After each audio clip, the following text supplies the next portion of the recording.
केंद्रीय गृह मंत्री अमित शाह ने कहा है कि देश में नक्सलवाद, आतंकवाद और उत्तर पूर्वी राज्यों में शांति बहाल कराने में सीआरपीएफ जवानों की महत्वपूर्ण भूमिका रही है। जम्मू में आज सीआरपीएफ के 83वें स्थापना दिवस समारोह को संबोधित करते हुए श्री शाह ने कहा कि देशवासी सीआरपीएफ के जवानों के समर्पण, बलिदान और त्याग की भावना का सम्मान करते रहे हैं। इस अवसर पर गृह मंत्री ने परेड का निरीक्षण किया और जवानों को सम्मानित भी किया।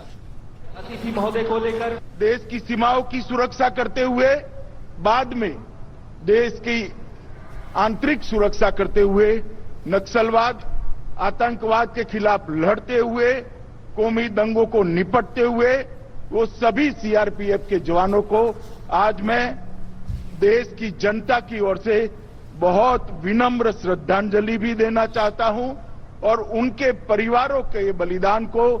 देश की जनता हमेशा हमेशा के लिए याद रखेगी।